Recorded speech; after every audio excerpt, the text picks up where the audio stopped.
Hi all, welcome to our channel turning P S C. അപ്പം നമ്മളിന്ന് പഠിക്കാനായിട്ട് പോകുന്നത് പ്ലസ് ടു ലെവൽ എക്സാമും അതോടൊപ്പം ഡിഗ്രി ലെവൽ പ്രിലിംസ് ഒക്കെ നമുക്ക് ഇതേ അടുത്ത് വന്നിട്ടുണ്ട് അല്ലേ. ഇന്നലെ കൺഫർമേഷനൊക്കെ വന്നിട്ടുണ്ട്, പ്ലസ് ടു ലെവൽ എക്സാമിൻ്റെ കൺഫർമേഷനൊക്കെ വന്നിട്ടുണ്ട്. എല്ലാവരും അത് കൊടുത്തു എന്ന് പ്രതീക്ഷിക്കുന്നു. എല്ലാവരും എത്രയും വേഗം തന്നെ അത് കൊടുക്കുക. അതോടൊപ്പം നമ്മൾ നന്നായിട്ട് പഠിക്കാനായിട്ട് ശ്രമിക്കുക. അപ്പം നമ്മൾ ഇന്ന് എടുത്തിരിക്കുന്നത് സയൻസ് മേഖലയിൽ നിന്നുള്ള ചോദ്യങ്ങളാണ്. ഫിസിക്സ്, കെമിസ്ട്രി, ബയോളജി മേഖലയിൽ നിന്ന് പി എസ് സി ക്വസ്റ്റ്യൻ പേപ്പറിൽ റിപ്പീറ്റ് ചെയ്തിരിക്കുന്ന ചോദ്യങ്ങളും അതിൻ്റെ അനുബന്ധ വിവരങ്ങളുമാണ് നമ്മൾ ഇന്നത്തെ ക്ലാസ്സിൽ ഡിസ്കസ് ചെയ്യാനായിട്ട് പോകുന്നത്.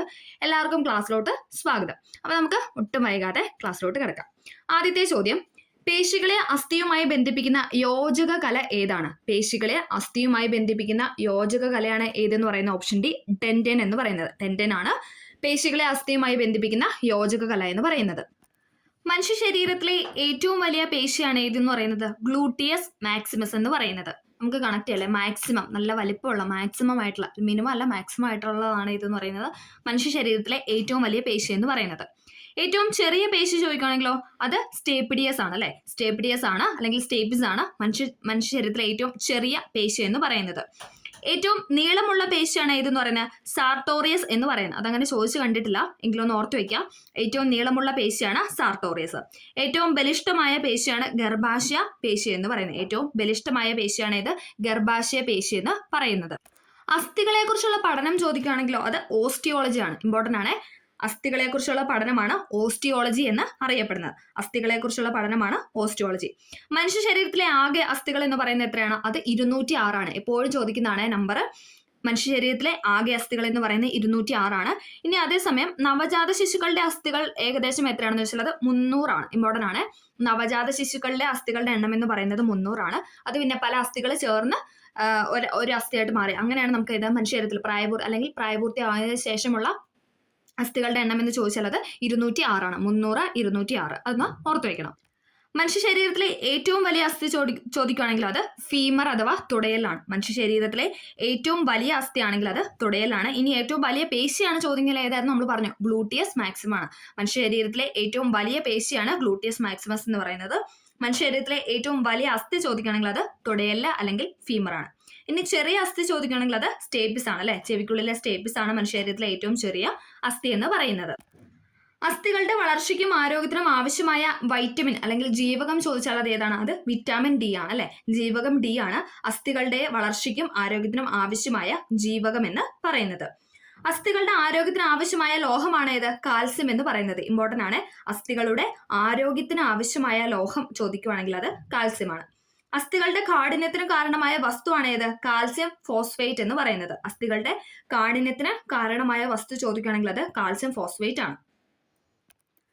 അസ്ഥികളെയും പേശികളെയും ബന്ധിപ്പിക്കുന്ന ഭാഗമാണ് ടെൻഡൻ. അതായിരുന്നല്ലേ നമ്മുടെ ചോദ്യം. അസ്ഥികളെയും പേശികളെയും തമ്മിൽ ബന്ധിപ്പിക്കുന്ന യോജക കല അല്ലെങ്കിൽ ഭാഗം ചോദിക്കാനുള്ളത് ടെൻഡൻ ആണ്.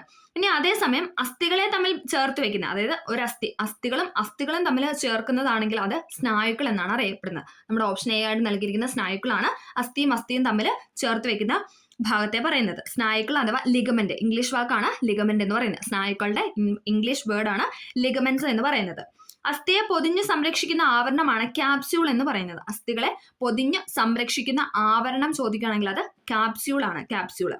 അസ്ഥിസന്ധികൾ തമ്മിലുള്ള ഉരസൽ കുറയ്ക്കുന്നതിനായി സ്നേഹകമായി പ്രവർത്തിക്കുന്ന ദ്രവമാണ് ഇത്?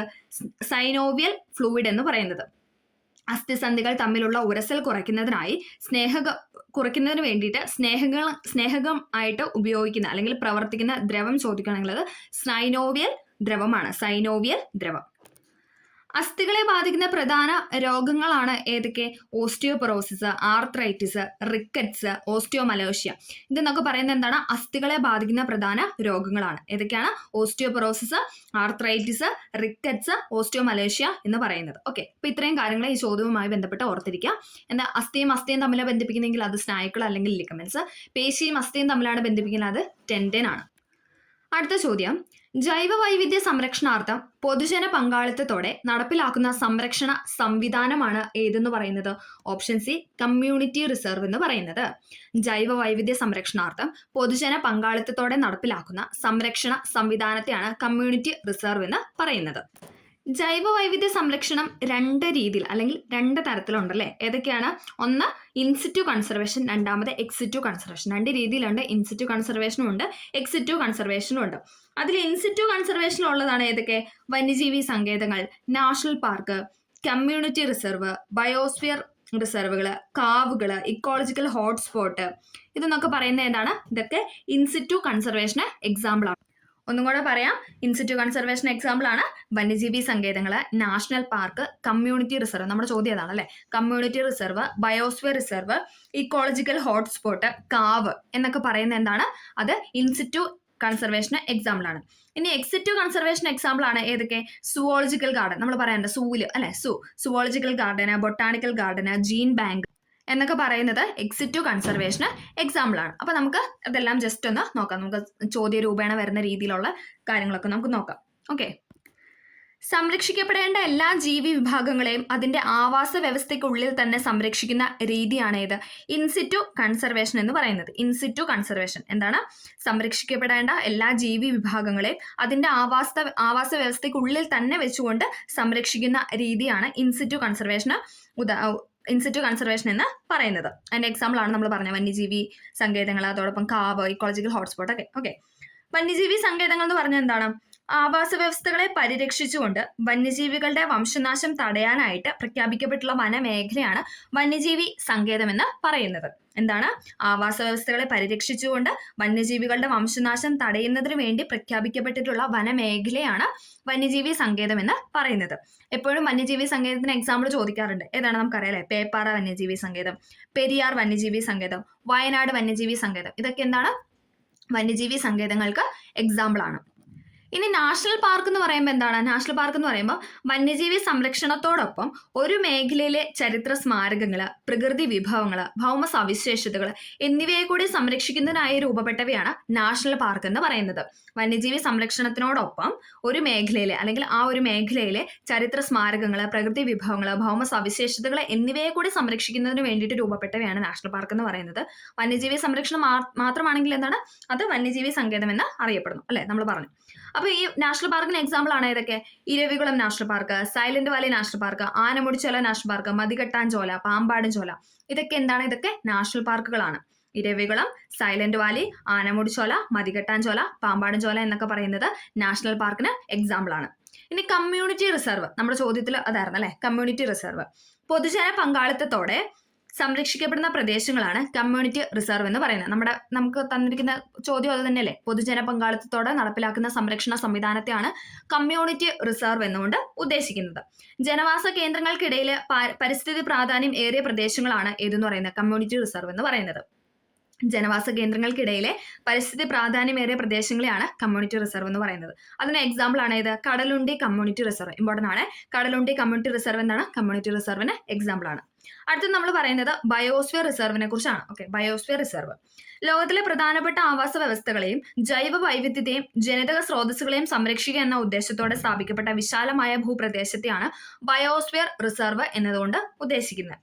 ലോകത്തിലെ പ്രധാനപ്പെട്ട ആവാസ വ്യവസ്ഥകളെയും ജൈവ വൈവിധ്യത്തെയും ജനിതക സ്രോതസ്സുകളെയും സംരക്ഷിക്കുക എന്ന ഉദ്ദേശത്തോടെ സ്ഥാപിക്കപ്പെട്ട വിശാലമായ ഭൂപ്രദേശത്തെയാണ് ബയോസ്ഫിയർ റിസർവ് എന്നുകൊണ്ട് ഉദ്ദേശിക്കുന്നത്.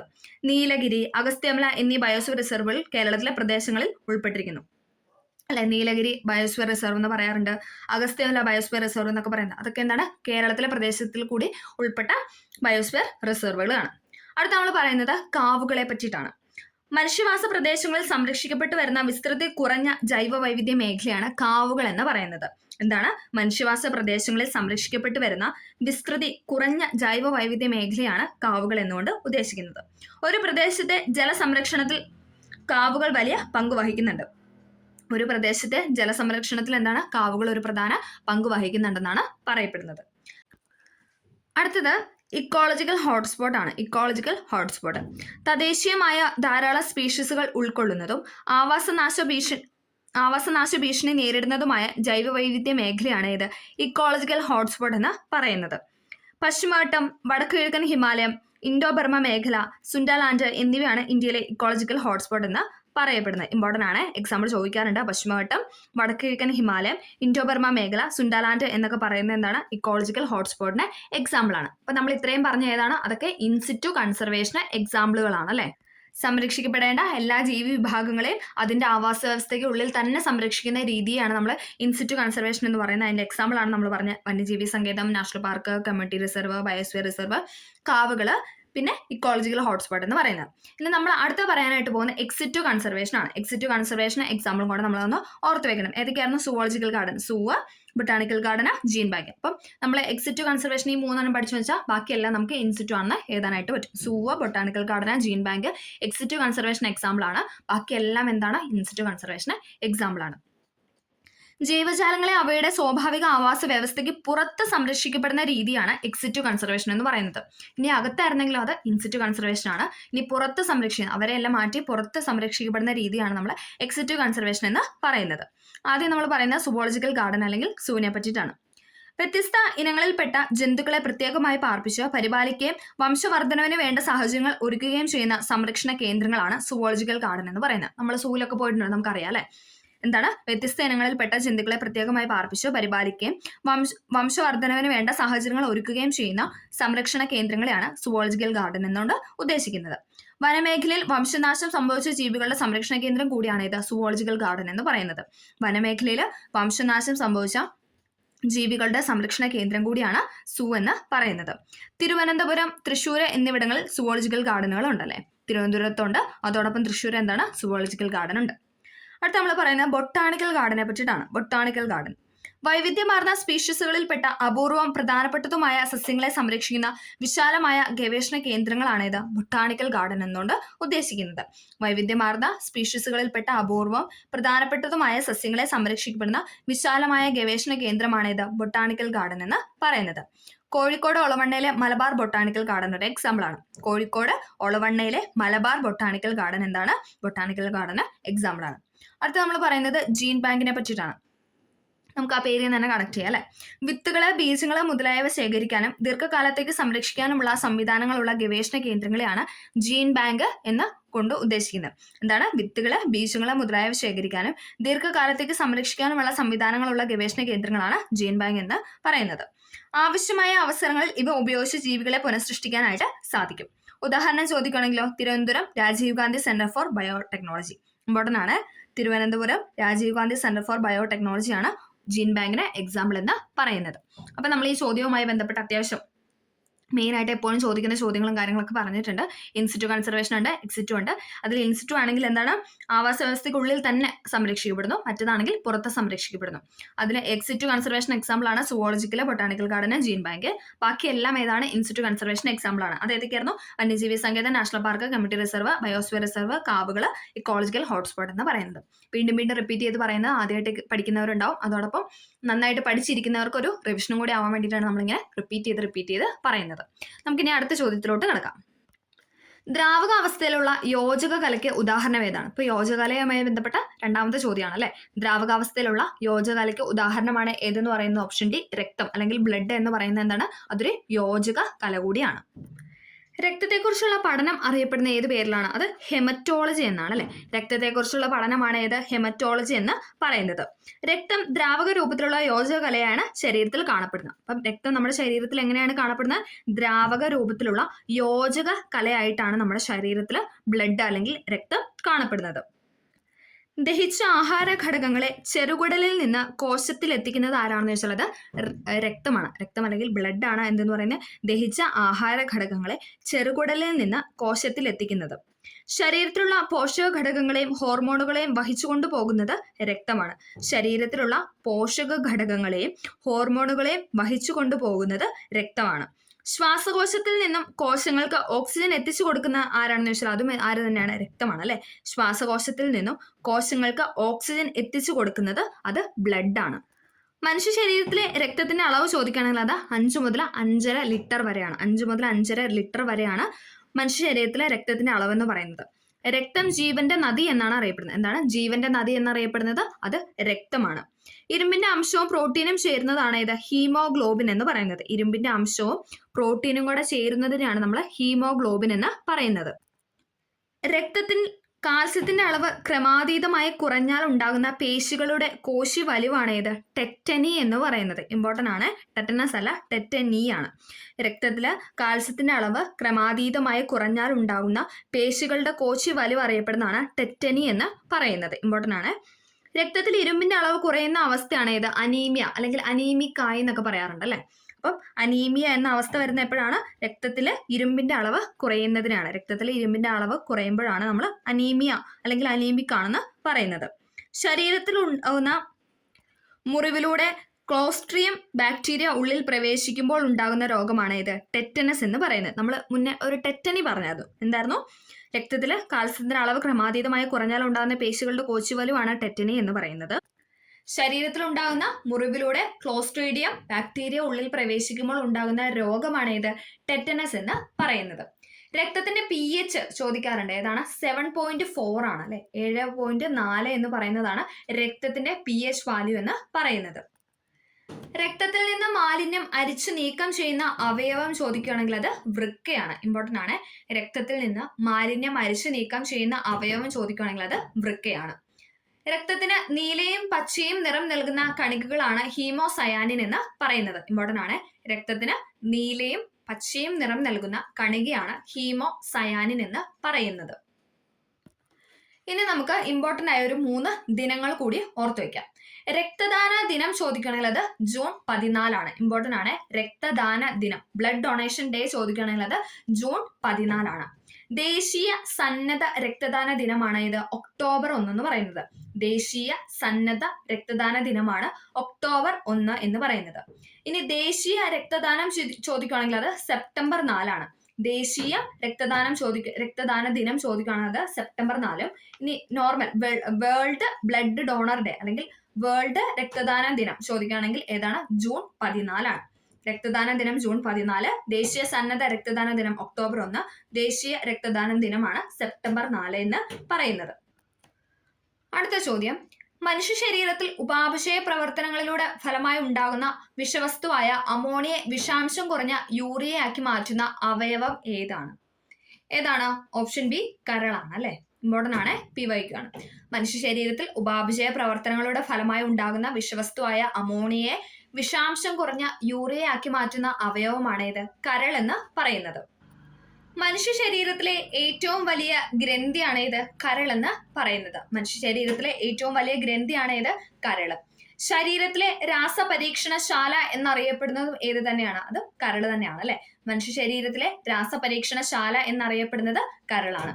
ഏറ്റവും വലിയ ആന്തരിക അവയവം കരളാണ്. ഏറ്റവും വലിയ രണ്ടാമത്തെ അവയവം ചോദിക്കുകയാണെങ്കിൽ അത് കരളാണ്. ആന്തരിക അവയവം, ഏറ്റവും വലിയ ആന്തരിക അവയവം എന്ന് ചോദിക്കുകയാണെങ്കിൽ അത് കരളാണ്. ഏറ്റവും വലിയ രണ്ടാമത്തെ അവയവം എന്ന് ചോദിച്ചാൽ കരളാണ്. പക്ഷെ അതേസമയം ഏറ്റവും വലിയ അവയവം ചോദിക്കുകയാണെങ്കിൽ അത് ത്വക്ക് അല്ലെങ്കിൽ സ്കിന്നാണ് അല്ലെ. ഏറ്റവും വലിയ അവയവം എന്ന് പറയുന്നത് ത്വക്കാണ്. രണ്ടാമത്തെ അവയവം ചോദിക്കുകയാണെങ്കിൽ അത് കരളാണ്. അമോണിയെ യൂറിയ ആക്കി മാറ്റുന്ന അവയവം കരളാണ്. അമോണിയെ എന്താണ്? യൂറിയ ആക്കി. നമ്മൾ പറഞ്ഞല്ലേ, അമോണിയെ യൂറിയ ആക്കി മാറ്റുന്ന ആരാണ്? അത് കരളാണ്. ശരീരത്തിലെ പുനരുജ്ജീവന ശേഷിയുള്ള ഏക അവയവമാണ് കരള്. മനുഷ്യ ശരീരത്തിലെ പുനരുജ്ജീവന ശേഷിയുള്ള ഏക അവയവം ചോദിക്കുകയാണെങ്കിൽ അത് കരളാണ്.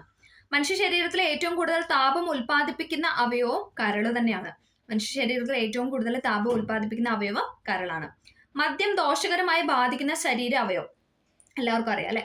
മദ്യം ദോഷകരമായി ബാധിക്കുന്ന ശരീര അവയവമാണ് കരള്. മദ്യം ദോഷകരമായി ബാധിക്കുന്ന മസ്തിഷ്ക ഭാഗം ചോദിക്കുകയാണെങ്കിൽ അത് സെറിബെല്ലം ആണ് അല്ലെ. ഇമ്പോർട്ടൻ്റ് ആണ്. മദ്യം ദോഷകരമായി ബാധിക്കുന്ന മസ്തിഷ്കത്തിലെ ഭാഗം ചോദിക്കുകയാണെങ്കിൽ അത് സെറിബെല്ലോ. ഇനി ശരീരത്തിലെ അവയവമാണ് ചോദിക്കുന്നതെങ്കിൽ അത് കരളുമാണ്. രക്തത്തിൽ അധികമുള്ള ഗ്ലൂക്കോസിനെ ഗ്ലൈക്കോജനാക്കി സംഭരിക്കുന്ന അവയവമാണ് കരള്. രക്തത്തിൽ അധികമുള്ള ഗ്ലൂക്കോസിനെ എന്താണ്? ഗ്ലൈക്കോജനാക്കി സംഭരിക്കും. അത് ഏത് അവയവത്തിൽ വെച്ചാണെന്ന് ചോദിച്ചാൽ അത് കരളിൽ വെച്ചിട്ടാണ്. കരളിനെ കുറിച്ചുള്ള പഠനം അറിയപ്പെടുന്ന ഹെപ്പറ്റോളജി എന്നാണ്. കരളിനെ കുറിച്ചുള്ള പഠനമാണ് ഹെപ്പറ്റോളജി എന്ന് പറയുന്നത്. കരളിന്റെ ഏകദേശ ഭാരം എന്ന് പറയുന്നത് 1500 ഗ്രാം ആണ്. 1500 ഗ്രാം ആണ് കരളിന്റെ ഏകദേശ ഭാരം എന്ന് പറയുന്നത്. കരളിനെ കുറിച്ചുള്ള പഠനമാണ് ഹെപ്പറ്റോളജി എന്ന് അറിയപ്പെടുന്നത്. ഇനി എപ്പോഴും ചോദിക്കുന്ന മറ്റൊരു ചോദ്യമാണ്, കരള് പുറപ്പെടുവിക്കുന്ന ദഹന രസം ഏതാണ്? അതേതാണ്? പിത്തരസമാണ് അല്ലെ. കരള് പുറപ്പെടുവിക്കുന്ന ദഹനരസമാണ് പിത്തരസം എന്ന് പറയപ്പെടുന്നത്. ഇനി പിത്തരസം എവിടെയാണ് സംഭരിക്കപ്പെടുന്നതെന്ന് ചോദിച്ചാൽ അത് എവിടെയാണ്? അത് പിത്താശയത്തിൽ വെച്ചിട്ടാണ് അല്ലെ. പിത്തരസം സംഭരിക്കപ്പെടുന്നത് പിത്താശയത്തിൽ വെച്ചിട്ടാണ്. കരൾ നിർമ്മിക്കുന്ന പ്ലാസ്മ പ്രോട്ടീൻ ആണ് ഏത്? ഫൈബ്രിനോജൻ, ആൽബുമിൻ, പ്രോത്രോംബിൻ എന്ന് പറയുന്നത്. PYQ ആയിട്ട് നമുക്ക് ചോദിക്കാറുണ്ട്. ഫൈബ്രിനോജൻ, ആൽബുമിൻ, പ്രോത്രോംബിൻ എന്നൊക്കെ പറയുന്നത് കരളിൽ നിർമ്മിക്കുന്ന പ്ലാസ്മ പ്രോട്ടീനുകളാണ്. കരളിലെ കോശങ്ങളാണ് ഹെപ്പറ്റോസൈറ്റുകൾ എന്ന് അറിയപ്പെടുന്നത്. അതങ്ങനെ അത്ര ഇമ്പോർട്ടന്റ് അല്ല. ഓക്കെ. മനുഷ്യ ശരീരത്തിൽ ഏറ്റവും കൂടുതൽ കൊഴുപ്പ് സംഭരിക്കുന്ന അവയവമാണ് ഏത്? കരൾ എന്ന് പറയുന്നത്. ഏറ്റവും കൂടുതൽ ഫാറ്റ് അല്ലെങ്കിൽ കൊഴുപ്പ് സംഭരിക്കപ്പെടുന്ന അവയവം ചോദിക്കുകയാണെങ്കിൽ അത് ഏതാണ്? അത് കരളാണ്. കരളിൽ സംഭരിക്കുന്ന വിറ്റാമിൻ ചോദിക്കുകയാണെങ്കിലോ അത് വിറ്റാമിൻ എ ആണ് അല്ലെ. വിറ്റാമിൻ എ ആണ് കരളിൽ സംഭരിക്കപ്പെടുന്ന വിറ്റാമിൻ എന്ന് പറയുന്നത്. മാരകമായ ഹെപ്പറ്റൈറ്റിസ് ആണ് ഹെപ്പറ്റൈറ്റിസ് ബി എന്ന് പറയുന്നത്. മാരകമായ ഹെപ്പറ്റൈറ്റിസ് ആണ് ഹെപ്പറ്റൈറ്റിസ് ബി എന്ന് പറയുന്നത്. കരളിലെ കോശങ്ങൾ ജീർണിച്ച് നശിച്ചു പോകുന്ന അവസ്ഥയെ പറയുന്നതാണ് ഇത് ലിവർ സിറോസിസ് എന്ന് പറയുന്നത്. നമ്മൾ നിത്യജീവിതത്തിൽ കേൾക്കാറുള്ള ഒരു അസുഖമാണ് അല്ലെ. കരളിലെ കോശങ്ങൾ ജീർണിച്ച് നശിച്ചു പോകുന്ന അവസ്ഥയാണ് ലിവർ സിറോസിസ് എന്ന് പറയുന്നത്. കരളിൽ സംഭരിക്കപ്പെടുന്ന വിറ്റാമിൻ ആണ് വിറ്റാമിൻ എ. മനുഷ്യശരീരത്തിൽ ഏറ്റവും കൂടുതൽ കൊഴുപ്പ് സംഭരിക്കപ്പെടുന്ന അവയവമാണ് കരള്. മാരകമായ ഹെപ്പറ്റൈറ്റിസ് ആണ് ഇത് ഹെപ്പറ്റൈറ്റിസ് ബി എന്ന് പറയുന്നത്. ഓക്കെ, അപ്പൊ കരളുമായി ബന്ധപ്പെട്ട് അത്രയും കാര്യങ്ങളാണ് നമുക്ക് ഇമ്പോർട്ടന്റ് ആയിട്ട് പഠിക്കാനുള്ളത്. അടുത്ത ചോദ്യം, മുതിർന്ന വ്യക്തികളിൽ സൊമാറ്റോട്രോപ്പിന്റെ അമിത ഉൽപാദനം മൂലം ഉണ്ടാകുന്ന അവസ്ഥയുടെ പേരെന്താണ്? അല്ലെങ്കിൽ അവസ്ഥ ഏതാണെന്നാണ് ചോദിക്കുന്നത്. ഏതാണ്? Option C അക്രോമെഗാലിയാണ്. അക്രോമെഗാലിയാണ് മുതിർന്ന വ്യക്തികളിൽ സൊമാറ്റോട്രോപ്പിന്റെ അമിത ഉൽപാദനം മൂലം ഉണ്ടാകുന്ന അവസ്ഥ എന്ന് പറയുന്നത്. വളർച്ചാ ഹോർമോൺ എന്നറിയപ്പെടുന്നതാണ് ഇത് സൊമാറ്റോട്രോപ്പിൻ എന്ന് പറയുന്നത്. വളർച്ചാ ഹോർമോൺ എന്നാണ് സൊമാറ്റോട്രോപ്പിൻ അറിയപ്പെടുന്നത്. ഇനി കുട്ടികളിലെ സൊമാറ്റോട്രോപ്പിന്റെ അമിത ഉൽപാദനം മൂലം ഉണ്ടാകുന്ന രോഗമാണ് ചോദിക്കുന്നത്. ക്രെട്ടനിസം ആണ് കുട്ടികളിലെ. മുതിർന്ന വ്യക്തികളാണ് അക്രോമെഗാലി എന്ന് പറയപ്പെടുന്നത്. ഉമിനീരിൽ അടങ്ങിയിരിക്കുന്ന ഏത് രാസാഗ്നിയാണ് ഭക്ഷണത്തിലുള്ള സൂക്ഷ്മ രോഗാണുക്കളെ നശിപ്പിക്കുന്നത്? ഏതാണ്? ഓപ്ഷൻ എ ലൈസോസൈം ആണ്. ഉമിനീരിൽ അടങ്ങിയിരിക്കുന്ന ഏത് രാസാഗ്നിയാണ് ഭക്ഷണത്തിലുള്ള സൂക്ഷ്മ രോഗാണുക്കളെ നശിപ്പിക്കുന്നതെന്ന് ചോദിച്ചാൽ അത് ലൈസോസൈം ആണ്. ഭക്ഷണം വിഴുങ്ങാൻ പാകത്തിന് വഴുവഴുപ്പുള്ളതാക്കുന്നത് ശ്ലേഷ്മമാണ്. എന്താണ്? ഭക്ഷണം വിഴുങ്ങാൻ പാകത്തില് വഴുവഴുപ്പുള്ളതാക്കുന്നത് ശ്ലേഷ്മമാണ്. അന്നജത്തെ ഭാഗികമായി മാൾട്ടോസ് എന്ന പഞ്ചസാരയാക്കി മാറ്റുന്ന രാസാഗ്നിയാണ് സലൈവറി അമിലേസ് എന്ന് പറയുന്നത്. അന്നജത്തെ ഭാഗികമായി മാൾട്ടോസ് എന്ന പഞ്ചസാരയാക്കി മാറ്റുന്ന രാസാഗ്നിയാണ് സലൈവറി അമിലേസ് എന്ന് പറയുന്നത്. ഭക്ഷണത്തിലൂടെ പ്രവേശിക്കുന്ന രോഗാണുക്കളെ നശിപ്പിക്കുന്ന രാസാഗ്നിയാണ് ഇത് ലൈസോസൈം എന്ന് പറയുന്നത്. ഇത് 3 രീതിയിലും ചോദ്യം വന്നിട്ടുണ്ട്. ഭക്ഷണം വിഴുങ്ങാൻ പാകത്തിൽ വഴുവഴുപ്പുള്ളതാക്കുന്നത് ശ്ലേഷ്മം, അന്നജത്തെ ഭാഗികമായി മാൾട്ടോസ് എന്ന പഞ്ചസാരയാക്കി മാറ്റുന്ന രാസാഗ്നി സലൈവറി അമലേസ്, ഭക്ഷണത്തിലൂടെ പ്രവേശിക്കുന്ന രോഗാണുക്കളെ നശിപ്പിക്കുന്ന രാസാഗ്നിയാണ് ചോദിക്കുന്നതെങ്കിൽ അത് ലൈസോസൈം ആണ്. ഭക്ഷണ പദാർത്ഥങ്ങളെ ഉമിനീരുമായി കൂട്ടിക്കലർത്തുന്നതും ഭക്ഷണം ചവയ്ക്കാൻ പല്ലിനെ സഹായിക്കുന്നതും നാവാണ് അല്ലെ. നമുക്കറിയാം നമ്മുടെ നാക്കാണ് ഭക്ഷണ പദാർത്ഥങ്ങളെ ഉമിനീരുമായി കൂട്ടിക്കലർത്തുന്നതും ഭക്ഷണം ചവച്ചരയ്ക്കാൻ പല്ലിനെ സഹായിക്കുന്നതും നാവാണ്. രുചി അറിയാനായിട്ട് സഹായിക്കുന്ന അവയവമാണ് നാവെന്ന് പറയുന്നത്. എല്ലാവർക്കും അറിയാവുന്ന പോയിന്റാണ് അല്ലെ. രുചി അറിയാനായിട്ട് സഹായിക്കുന്ന അവയവമാണ് നാവെന്ന് പറയുന്നത്. നാവ് അല്ലെങ്കിൽ നാക്ക് എന്ന് പറയുന്നത്. അടുത്ത ചോദ്യം, പ്രമേഹം ബാധിച്ച കുട്ടികൾക്ക് സൗജന്യ ചികിത്സ നൽകുന്നതിന് കേരള ആരോഗ്യ വകുപ്പ് രൂപീകരിച്ച പദ്ധതി ഏതാണ്? ഇപ്പോഴും ചോദിക്കുന്നതാണ് അല്ലെ. ഓപ്ഷൻ ബി മിഠായി ആണ്. പ്രമേഹം ബാധിച്ച കുട്ടികൾക്ക് സൗജന്യ ചികിത്സ നൽകുന്നതിന് കേരള ആരോഗ്യ വകുപ്പ് രൂപീകരിച്ച പദ്ധതിയാണ് മിഠായി എന്ന് പറയുന്നത്. പ്രാഥമിക ആരോഗ്യ കേന്ദ്രങ്ങളെ കുടുംബാരോഗ്യ കേന്ദ്രങ്ങളാക്കി നവീകരിക്കാനുള്ള പദ്ധതിയാണ് ഇത് ആർദ്രം പദ്ധതി എന്ന് പറയുന്നത്. എന്താണ്? പ്രാഥമിക ആരോഗ്യ കേന്ദ്രങ്ങളെ കുടുംബാരോഗ്യ കേന്ദ്രമാക്കി മാറ്റുന്ന പദ്ധതിയാണ് ഇത് ആർദ്രം പദ്ധതി എന്ന് പറയുന്നത്.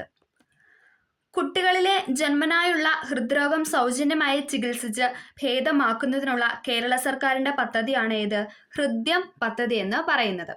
എന്താണ്? കുട്ടികളിലെ ജന്മനായുള്ള ഹൃദ്രോഗം സൗജന്യമായി ചികിത്സിച്ച് ഭേദമാക്കുന്നതിനുള്ള കേരള സർക്കാരിന്റെ പദ്ധതിയാണ് ഹൃദ്യം പദ്ധതി എന്ന് പറയുന്നത്. സംസ്ഥാനത്തെ 18 വയസ്സിന് താഴെയുള്ള അർബുദ, ഹൃദ്രോഗ, വൃക്ക, മസ്തിഷ്ക രോഗം ഉൾപ്പെടെയുള്ള രോഗികൾക്ക് സൗജന്യ ചികിത്സ ഉറപ്പാക്കുന്ന പദ്ധതിയാണ് ഇത് ആരോഗ്യ കിരണം എന്ന് പറയുന്നത്. ഇപ്പോഴും ചോദിക്കുന്നതാണ്.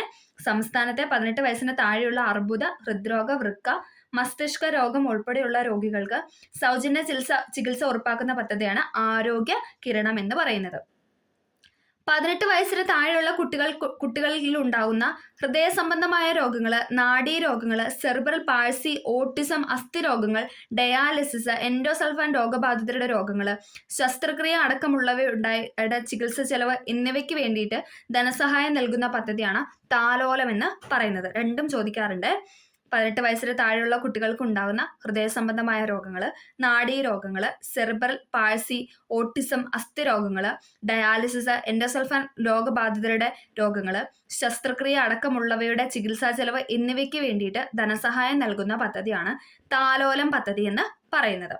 മസ്തിഷ്ക മരണം സംഭവിച്ചവരുടെ അവയവങ്ങൾ ദാനം ചെയ്യുന്നതിനുള്ള കേരള സംസ്ഥാന ആരോഗ്യ വകുപ്പിന്റെ പദ്ധതിയാണ് ഇത് മൃതസഞ്ജീവിനി എന്ന് പറയുന്നത്. മസ്തിഷ്ക മരണം സംഭവിച്ചവരുടെ അവയവങ്ങൾ ദാനം ചെയ്യുന്നതിനുള്ള കേരള സർക്കാരിന്റെ ആരോഗ്യവകുപ്പിന്റെ പദ്ധതിയാണ് ഇത് മൃതസഞ്ജീവിനി എന്ന് പറയുന്നത്. മൃതസഞ്ജീവിനിയുടെ ഗുഡ്വിൽ അംബാസിഡർ ആണ് ഇത് മോഹൻലാൽ എന്ന് പറയുന്നത്. മൃതസഞ്ജീവിനിയുടെ ഗുഡ്വിൽ അംബാസിഡർ ആണ് മോഹൻലാൽ. 5 വയസ്സുവരെ പ്രായമുള്ള ശ്രവണ പരിമിതിയുള്ള കുട്ടികൾക്ക് ക്ലോക്ലിയർ ഇംപ്ലാന്റേഷൻ ശസ്ത്രക്രിയയിലൂടെ കേൾവിയും തുടർച്ചയായ ഓഡിയോ വെർബൽ ഹാബിലിറ്റേഷനിലൂടെ സംസാരശേഷിയും ലഭ്യമാകുന്ന പദ്ധതിയാണ് ഇത് ശ്രുതി തരംഗം എന്ന് പറയുന്നത്. ഇമ്പോർട്ടൻ്റ് ആണ്. പ്രമേഹ രോഗികളായ വയോജനങ്ങൾക്ക് സൗജന്യമായി ഗ്ലൂക്കോമീറ്റർ നൽകുന്ന സാമൂഹ്യ നീതി വകുപ്പിന്റെ പദ്ധതിയാണ് ഇത് വയോ അമൃതം എന്ന് പറയുന്നത്. പ്രമേഹ രോഗികളായ വയോജനങ്ങൾക്ക് സൗജന്യമായ ഗ്ലൂക്കോമീറ്റർ നൽകുന്ന സാമൂഹ്യ നീതി വകുപ്പിന്റെ പദ്ധതിയാണ് വയോ മധുരം എന്ന് പറയുന്നത്. സാമൂഹ്യ നീതി വകുപ്പിന്റെ കീഴിലുള്ള സർക്കാർ വൃദ്ധസദനങ്ങളിലെ അന്തേവാസികളുടെ ആരോഗ്യ പരിരക്ഷയ്ക്കായി ഭാരതീയ ചികിത്സാ വകുപ്പുമായി സഹകരിച്ച് സാമൂഹ്യ നീതി വകുപ്പ് നടപ്പിലാക്കുന്ന ആയുർവേദ പ്രൊജക്റ്റാണ് ഇത് വയോ അമൃതം എന്ന് പറയുന്നത്. വയോരക്ഷ ഏതാണ്? വയോരക്ഷ എന്ന് പറഞ്ഞാൽ സാമൂഹിക, സാമ്പത്തിക, ശാരീരികമായ ബുദ്ധിമുട്ടുകൾ അനുഭവപ്പെടുന്ന സമൂഹത്തിലെ മുതിർന്ന പൗരർക്ക് അടിയന്തര സാഹചര്യങ്ങളിൽ സഹായം എത്തിക്കുക എന്ന ഉദ്ദേശത്തോടു കൂടി ആരംഭിച്ച പദ്ധതിയാണ് ഇത് വയോരക്ഷ എന്ന് പറയുന്നത്. വയോരക്ഷ. വയോജനങ്ങൾക്ക് കൃത്രിമ ദന്തം നൽകുന്നതിനുള്ള സാമൂഹ്യ നീതി വകുപ്പിന്റെ പദ്ധതിയാണ് ഇത് മന്ദഹാസം എന്ന് പറയുന്നത്. ഇമ്പോർട്ടൻ്റ് ആണ്. വയോജനങ്ങൾക്ക് കൃത്രിമ ദന്തം നൽകുന്നതിനുള്ള സാമൂഹ്യ നീതി വകുപ്പിന്റെ പദ്ധതിയാണ് മന്ദഹാസം പദ്ധതി എന്ന് പറയുന്നത്. സ്ത്രീകൾക്കും കുട്ടികൾക്കുമായിട്ട് കേരള സാമൂഹ്യനീതി വകുപ്പ് ആരംഭിച്ച രാത്രികാല അഭയ കേന്ദ്രം പദ്ധതിയാണ് എൻ്റെ കൂട് എന്ന് പറയുന്നത്. എൻ്റെ കൂട്. സ്ത്രീകൾക്കും കുട്ടികൾക്കുമായി കേരള സാമൂഹ്യനീതി വകുപ്പ് ആരംഭിച്ച രാത്രികാല അഭയ കേന്ദ്രത്തിന്റെ പദ്ധതി അല്ലെങ്കിൽ ആ ഒരു പദ്ധതി അറിയപ്പെടുന്നതാണ് ഏത് എൻ്റെ കൂടെന്ന് പറയുന്നത്. അനാഥരായ നവജാത ശിശുക്കളെ ഏറ്റെടുക്കാനുള്ള സാമൂഹ്യ വകുപ്പിന്റെ സംരംഭമാണ് അമ്മ തൊട്ടിൽ എന്ന് പറയുന്നത്. അനാഥരായ നവജാത ശിശുക്കളെ ഏറ്റെടുക്കാനുള്ള സാമൂഹ്യ നീതി വകുപ്പിന്റെ സംരംഭമാണ് അമ്മ തൊട്ടിൽ എന്ന് പറയുന്നത്. ഭിന്നലിംഗക്കാരെ സമൂഹത്തിന്റെ മുൻനിരയിലേക്ക് ഉയർത്താനുള്ള സംസ്ഥാന സർക്കാരിന്റെ പദ്ധതിയാണ് മഴവില്ല് എന്ന് പറയുന്നത്. ഭിന്നലിംഗക്കാരെ സമൂഹത്തിന്റെ മുൻനിരയിലേക്ക് ഉയർത്താനുള്ള സംസ്ഥാന സർക്കാരിന്റെ പദ്ധതിയാണ് മഴവില്ല്. 15 മുതൽ 59 വയസ്സ് വരെയുള്ള പെൺകുട്ടികൾക്കും സ്ത്രീകളിലും അനീമിയ കണ്ടെത്തുകയും ആവശ്യമായവർക്ക് ചികിത്സ ഉറപ്പാക്കുകയും ചെയ്യുക എന്ന ലക്ഷ്യത്തോടെ സംസ്ഥാന ആരോഗ്യവകുപ്പ് ആവിഷ്കരിച്ച പദ്ധതിയാണ് ഇത് വിവ കേരളം എന്ന് പറയുന്നത്. വിവ കേരളം എന്ന് പറയുന്നത്. വിവയുടെ ഫുൾ ഫോം എന്താണ്? വിളർച്ചയിൽ നിന്ന് വളർച്ചയിലേക്ക് എന്നാണ്. വിളർച്ചയിൽ നിന്ന് വളർച്ചയിലേക്ക്. 15 മുതൽ 59 വയസ്സ് വരെയുള്ള പെൺകുട്ടികൾക്കും സ്ത്രീകൾക്കും അവരിൽ അനീമിയ കണ്ടെത്തുകയും ആവശ്യമായവർക്ക് ചികിത്സ ഉറപ്പാക്കുകയും ചെയ്യുക എന്ന ലക്ഷ്യത്തോടെ സംസ്ഥാന ആരോഗ്യവകുപ്പ് ആവിഷ്കരിച്ച പദ്ധതിയാണ് വിവ കേരളം. വിളർച്ചയിൽ നിന്ന് വളർച്ചയിലേക്ക് എന്ന പദ്ധതി. അപ്പോൾ നമ്മൾ പദ്ധതികളുമായി ബന്ധപ്പെട്ട് ഇത്രയും പോയിന്റ്സ് ആണ് പറയുന്നത്. ഇതെല്ലാം റിപ്പീറ്റ് ചെയ്ത് ചോദിക്കുന്ന ചോദ്യങ്ങളാണ്. അടുത്ത ചോദ്യം, 2024 ലോക പരിസ്ഥിതി ദിന ആഗോള ആഘോഷങ്ങൾക്ക് ആതിഥേയത്വം വഹിച്ച രാജ്യം ഏതാണ്? ഇത് കറണ്ട് അഫെയറിൽ നിന്നുമുള്ള ഒരു ചോദ്യമായിരുന്നു അല്ലേ. എവിടെയാണ്? ഓപ്ഷൻ ഡി സൗദി അറേബ്യ ആണ്. 2024 ലോക പരിസ്ഥിതി ദിന ആഗോള ആഘോഷങ്ങൾക്ക് ആതിഥേയത്വം വഹിച്ച രാജ്യമാണ് ഇത് സൗദി അറേബ്യ എന്ന് പറയുന്നത്. നക്ഷത്രങ്ങൾ മിന്നിത്തിളങ്ങുന്നതിന് കാരണമായ പ്രകാശ പ്രതിഭാസം ഏതാണ്? നക്ഷത്രങ്ങൾ മിന്നിത്തിളങ്ങുന്നതിന് കാരണമായ പ്രകാശ പ്രതിഭാസമാണ് ഇത് അപവർത്തനം എന്ന് പറയുന്നത്. ഓപ്ഷൻ ഡി അപവർത്തനമാണ്. പ്രകാശം ഒരു പ്രതലത്തിൽ തട്ടി തിരിച്ചു വരുന്ന പ്രതിഭാസമാണ് ഇത് പ്രതിഫലനം എന്ന് പറയുന്നത്. പ്രതിഫലനം അഥവാ റിഫ്ലക്ഷൻ എന്ന് പറയുന്നത്. പ്രതിപതനം എന്നും പറയാറുണ്ട്, പ്രതിഫലനം എന്നും പറയാറുണ്ട്. റിഫ്ലക്ഷൻ. ഓക്കെ. ഒരു പ്രതലത്തിൽ തട്ടി പ്രകാശം തിരിച്ചു വരുന്ന പ്രതിഭാസത്തെയാണ് പ്രതിപതനം എന്ന് പറയുന്നത്. കണ്ണാടി, സ്റ്റീൽ പാത്രം, ടൈല് തുടങ്ങിയ മിനുസമുള്ള വസ്തുക്കളിൽ പ്രകാശം പതിക്കുമ്പോൾ ക്രമമായി അത് പ്രതിപതിക്കുന്നു. അതിനെയാണ് ക്രമപ്രതിപതനം അഥവാ റെഗുലർ റിഫ്ലക്ഷൻ എന്ന് പറയുന്നത്. കണ്ണാടി, സ്റ്റീൽ പാത്രം അല്ലെങ്കിൽ ടൈല് ഇതൊക്കെ എന്താണ്? മിനുസ സർഫസ് ആണ് അല്ലെ, മിനുസമുള്ള വസ്തുക്കളാണ്. അതുകൊണ്ട് തന്നെ അവിടെ പ്രകാശം പതിക്കുമ്പോൾ അത് ക്രമമായിട്ട് ഏത് ഡിഗ്രി അല്ലെങ്കിൽ ഏത് ആംഗിളിലാണ് അത് പതിച്ച് അതേ ആംഗിളിൽ തന്നെ ആയിരിക്കും അത് റിഫ്ലക്റ്റ് ചെയ്യുന്നത് അല്ലെങ്കിൽ പ്രതിപതിപ്പിക്കുന്നതെന്ന് പറയുന്നത്. ഇനി അതേസമയം മിനുസമല്ലാത്ത പ്രതലത്തിൽ പ്രകാശം പതിക്കുമ്പോൾ ക്രമരഹിതമായിട്ടാണ് അത് പ്രതിപതിക്കുന്നത്. അതിനെയാണ് വിസരിത പ്രതിപതനം അഥവാ ഡിഫ്യൂസ് റിഫ്ലക്ഷൻ എന്ന് പറയുന്നത്. മിനുസമല്ലാത്ത പ്രതലത്തിൽ പ്രകാശം പതിക്കുമ്പോൾ ക്രമരഹിതമായി പ്രതിപതിക്കുന്നതിനെയാണ് വിസരിത പ്രതിപതനം അഥവാ ഡിഫ്യൂസ് റിഫ്ലക്ഷൻ എന്ന് പറയുന്നത്. പ്രകാശം അന്തരീക്ഷ വായുവിലെ പൊടിപടലങ്ങളിൽ തട്ടി ഉണ്ടാകുന്ന ഭാഗികമായ പ്രതിഫലനം അല്ലെങ്കിൽ പ്രതിപതനമാണ് ഇത് വിസരണം അഥവാ സ്കാറ്ററിംഗ് എന്ന് പറയുന്നത്. ഇമ്പോർട്ടൻ്റ് ആണ്. പ്രകാശം അന്തരീക്ഷ വായുവിലെ പൊടിപടലങ്ങളിൽ തട്ടി ഉണ്ടാകുന്ന ഭാഗികമായ പ്രതിഫലനത്തെയാണ് വിസരണം അഥവാ സ്കാറ്ററിംഗ് എന്ന് പറയുന്നത്. ആകാശവും കടലും നീലനിറത്തിൽ കാണപ്പെടുന്നതിന് കാരണമായ പ്രകാശ പ്രതിഭാസം ചോദിക്കാറുണ്ട്. ഏതാണത്? വിസരണമാണ്. ആകാശവും കടലും എന്താണ്? നമുക്ക് നീല നിറത്തിലാണ് അല്ലെ, നമ്മൾ നോക്കുമ്പോൾ നമുക്ക് നീല നിറത്തിലാണത് കാണപ്പെടുന്നത്. അതിനെ ആ ഒരു പ്രതിഭാസത്തെ പറയുന്ന അല്ലെങ്കിൽ ആ ഒരു പ്രകാശ പ്രതിഭാസത്തെ പറയുന്നതാണ് ഇത് വിസരണം എന്ന് പറയുന്നത്. വിസരണം. ഇനി കടലിന്റെ നീലനിറത്തിന് വിശദീകരണം നൽകിയ ശാസ്ത്രജ്ഞനാണ് ആര്? CV രാമൻ. നമ്മൾ പഠിച്ചിട്ടുണ്ട്, രാമൻ ഇഫക്റ്റ് ഒക്കെ പഠിച്ചിട്ടുണ്ട് അല്ലെ. അപ്പൊ അദ്ദേഹമാണ് ഇത് കടലിന്റെ നീലനിറത്തിന് വിശദീകരണം നൽകിയ ശാസ്ത്രജ്ഞൻ എന്ന് പറയുന്നത്. അന്തരീക്ഷ വായു ഇല്ലെങ്കിൽ ആകാശത്തിന്റെ നിറം എന്തായിരിക്കും? അത് കറുപ്പാണ് അല്ലെ. അന്തരീക്ഷ വായു ഇല്ലെങ്കിൽ ആകാശത്തിന്റെ നിറം എന്ന് പറയുന്നത് അത് ബ്ലാക്ക് ആണ്. അടുത്തൊരു PYQ ആണ്. വാൽനക്ഷത്രത്തിന്റെ വാല് പോലെയുള്ള ഭാഗം ദൃശ്യമാവാനുള്ള കാരണം എന്താണ്? അത് ടിൻഡൽ ഇഫക്റ്റ് അല്ലെങ്കിൽ ടിൻഡൽ പ്രഭാവമാണ് വാൽനക്ഷത്രത്തിന്റെ വാല് പോലെയുള്ള ഭാഗം ദൃശ്യമാകാനുള്ള കാരണം എന്ന് പറയുന്നത്. മഴവില്ലിന് കാരണമാകുന്ന പ്രധാന പ്രതിഭാസം ചോദിക്കുകയാണെങ്കിൽ അത് പ്രകീർണനമാണ്. മഴവില്ലിന് കാരണമാകുന്ന പ്രകാശ പ്രതിഭാസമാണ് ഇത് പ്രകീർണനം എന്ന് പറയുന്നത്. ഇനി അതേപോലെ തന്നെ പ്രകീർണനം ഉണ്ട്, അപവർത്തനവും പൂർണ്ണാന്തര പ്രതിപതനവും. ഇതെല്ലാം നമ്മൾ എന്താണ്? മഴവില്ലിന് കാരണമാകുന്ന പ്രകാശ പ്രതിഭാസം പറയുന്നത്. അതിൽ ഏറ്റവും ഇമ്പോർട്ടന്റ് ആയിട്ടുള്ള പോയിന്റ് ആണ് ഇത് പ്രകീർണനം എന്ന് പറയുന്നത്. മഴവില്ലിന് കാരണമാകുന്ന പ്രധാന പ്രതിഭാസം ചോദിക്കുകയാണെങ്കിൽ അത് പ്രകീർണനമാണ്. ഇനി ഓപ്ഷനിൽ നമുക്ക് അപവർത്തനവും പൂർണ്ണാന്തര പ്രതിപതനം ഒക്കെ ഉണ്ടെങ്കിൽ നമുക്ക് അതും ഉത്തരമായിട്ട് എഴുതാം. പക്ഷെ കൂടുതലും എന്താണ് PSC തന്ന അല്ലെങ്കിൽ പ്രധാന പ്രതിഭാസം ചോദിക്കുകയാണെങ്കിൽ അത് പ്രകീർണനം തന്നെയാണ്. ഓക്കെ. തരംഗദൈർഘ്യം കൂടിയ നിറം ചോദിക്കുകയാണെങ്കിൽ അത് ഏതാണ്? അത് റെഡ് ആണ് അല്ലെ. തരംഗദൈർഘ്യം കൂടിയ നിറം ചോദിക്കുകയാണെങ്കിൽ അത് റെഡ് ആണ്. ഇനി കുറഞ്ഞതാണെങ്കിലോ അത് വയലറ്റ് ആണ് അല്ലെ. തരംഗദൈർഘ്യം കുറഞ്ഞത് വയലറ്റിനും കൂടിയത് റെഡിനുമാണ്. പ്രാഥമിക വർണ്ണങ്ങളായ പച്ചയും ചുവപ്പും ചേർന്നാൽ കിട്ടുന്ന നിറം ഏതാണ്? PYQ ആണ്. ഗ്രീനും റെഡും കൂടെ ചേർന്നാൽ കിട്ടുന്ന നിറമാണ് ഇത് യെല്ലോ എന്ന് പറയുന്നത്. ഗ്രീനും റെഡും കൂടെ ചേർന്നാൽ നമുക്ക് കിട്ടുന്ന നിറമാണ് യെല്ലോ എന്ന് പറയുന്നത്. അടുത്ത ചോദ്യം, ഫാരൻഹീറ്റ് സ്കെയിലിൽ 32 ഡിഗ്രി ഫാരൻഹീറ്റ് താപനിലയ്ക്ക് തുല്യമായ സെൽഷ്യസ് സ്കെയിലിലെ താപനില എത്രയാണെന്നാണ് ചോദിച്ചിരിക്കുന്നത്. എത്രയാണ്? ഓപ്ഷൻ A 0 ഡിഗ്രി സെൽഷ്യസ് ആണ്. 32 ഡിഗ്രി ഫാരൻഹീറ്റ് എന്ന് പറയുന്നത് 0 ഡിഗ്രി സെൽഷ്യസ് ആണ്. 0 ഡിഗ്രി സെൽഷ്യസ്. അടുത്തത് നമുക്ക് കറണ്ട് അഫയറുമായി ബന്ധപ്പെട്ട മറ്റൊരു ചോദ്യമാണ്. ഇന്ത്യയിലെ ദേശീയ ബഹിരാകാശ ദിനമായി പ്രഖ്യാപിക്കപ്പെട്ട തീയതി ഏതാണ്? ഓപ്ഷൻ B ഓഗസ്റ്റ് 23 ആണ് അല്ലെ. ഇന്ത്യയിലെ ദേശീയ ബഹിരാകാശ ദിനമായിട്ട് പ്രഖ്യാപിക്കപ്പെട്ട തീയതിയാണ് ഓഗസ്റ്റ് 23 എന്ന് പറയുന്നത്. സൂര്യനെയും ബാഹ്യവലയങ്ങളെയും കുറിച്ച് പഠിക്കാൻ ISRO തയ്യാറാക്കിയ ദൗത്യത്തിന്റെ പേരാണ് ഏത്? ആദിത്യ L1 എന്ന് പറയുന്നത്. ഓപ്ഷൻ C ആണ് അല്ലെ. സൂര്യനെയും ബാഹ്യവലയങ്ങളെയും കുറിച്ച് പഠിക്കാൻ ISRO തയ്യാറാക്കുന്ന ദൗത്യത്തിന്റെ പേരാണ് ആദിത്യ L1 എന്ന് പറയുന്നത്. അതും കറണ്ട് അഫയർ റിലേറ്റഡ് ചോദ്യമാണ്. അടുത്തത്, രാജദ്രാവകം എന്നാൽ ഏതാണെന്നാണ് ഇവിടെ ചോദിച്ചിരിക്കുന്നത്. ഏതാണ്? ഓപ്ഷൻ A ആണ് അല്ലെ. രാജദ്രാവകം എന്നറിയപ്പെടുന്നത് നൈട്രിക് ആസിഡും ഹൈഡ്രോക്ലോറിക് ആസിഡുമാണ്. നൈട്രിക് ആസിഡ് 1ഉം ഹൈഡ്രോക്ലോറിക് ആസിഡ് 3ഉം. ഓക്കെ. നൈട്രിക് ആസിഡും ഹൈഡ്രോക്ലോറിക് ആസിഡും കൂടെ ചേർന്നാണ് രാജദ്രാവകം അല്ലെങ്കിൽ അക്വാ റീജിയ. രാജദ്രാവകം എന്നറിയപ്പെടുന്നത് അക്വാ റീജിയാണ്. നൈട്രിക് ആസിഡും ഹൈഡ്രോക്ലോറിക് ആസിഡും. ഓക്കെ. അടുത്ത ക്വസ്റ്റ്യൻ ഡിലീറ്റഡ് ആയിരുന്നു. താഴെ പറയുന്നതിൽ യഥാർത്ഥ ലായനി ഏതാണെന്നാണ് ചോദിച്ചിരിക്കുന്നത്. യഥാർത്ഥ ലായനി എന്ന് പറയുന്നത് സോഡിയം അമാൽഗമാണ്. ഇമ്പോർട്ടൻ്റ് ആണ്. താഴെ പറയുന്നതിൽ യഥാർത്ഥ ലായനി എന്ന് പറയുന്നത് സോഡിയം അമാൽഗമാണ്. Sodium amalgam. ഒരു ലായനിയിൽ ലയിച്ചു ചേർന്ന പദാർത്ഥമാണ് ഇത് ലീനം എന്ന് പറയുന്നത്. ഒരു ലായനിയിൽ ലയിച്ചു ചേർന്ന പദാർത്ഥമാണ് ലീനം എന്ന് പറയുന്നത്.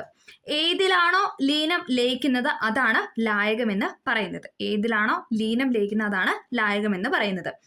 ജലീയ ലായനികളിൽ ഏതളവിലായാലും ജലം തന്നെയാണ് ലായകം എന്ന് പറയുന്നത്. അപ്പൊ ജലം എന്ന് പറയുന്നത് എന്താണ്? അതൊരു ലായകം അഥവാ അതൊരു സോൾവെന്റ് ആണ്, സോൾവെന്റ്. ഇനി ലായനി അഥവാ സൊല്യൂഷൻ എന്ന് പറഞ്ഞാൽ എന്താണ്? ലീനവും ലായകവും ചേർന്നാണ് ലായനി അഥവാ സൊല്യൂഷൻ ഉണ്ടാകുന്നത്. എന്തൊക്കെയാണ്? ലീനവും ലായകവും, സൊല്യൂട്ടും സോൾവെന്റും ചേരുമ്പോഴാണ് നമുക്ക് സൊല്യൂഷൻ ലഭിക്കുന്നത്. ലായകമാണ് ലായനിയുടെ ഭൗതിക അവസ്ഥ നിർണ്ണയിക്കുന്നത്. പഞ്ചസാര ലായനിയിൽ പഞ്ചസാര ലീനവും വെള്ളം എന്താണ്? അത് ലായകവുമാണ്. നമ്മൾ പറഞ്ഞു ജലം അല്ലെങ്കിൽ വെള്ളം എന്ന് പറയുന്നത് എന്താണ്? ലായകമാണ്. ലീനം എന്ന് പറയുന്നത് പഞ്ചസാരയാണ്. പഞ്ചസാര ലായനിയിൽ ലീനം എന്ന് പറയുന്നത് പഞ്ചസാരയാണ്. ഇനി അടുത്തത് ഒരു എക്സാമ്പിൾ ആണ്. ഖരലായനിയിൽ പിച്ചള എന്ന് പറയുമ്പോൾ സിങ്കും ചെമ്പും കൂടെ ചേരുന്നതാണ്. ഇനി ദ്രാവക ലായനി എന്ന് പറയുന്നത് ഉപ്പുലായനിയാണ്. ഉപ്പും ഉണ്ട്, അതേപോലെ ജലവുമുണ്ട്. ഖരലായനിക്ക് എക്സാമ്പിൾ ആണ് പിച്ചള, അതായത് പിച്ചളയ്ക്കകത്ത് സിങ്കും ഉണ്ട്, ചെമ്പും ഉണ്ട്. ദ്രാവക ലായനിക്ക് എക്സാമ്പിൾ ആണ് ഉപ്പുലായനി, പഞ്ചസാര ലായനി എന്നൊക്കെ പറയുന്ന ദ്രാവക ലായനിക്ക് എക്സാമ്പിൾ ആണ്. അതിൽ ഉപ്പും ഉണ്ട്, ജലവുമുണ്ട്. സോഡാവെള്ളത്തിനകത്ത് എന്തൊക്കെയുണ്ട്? സോഡയുണ്ട്.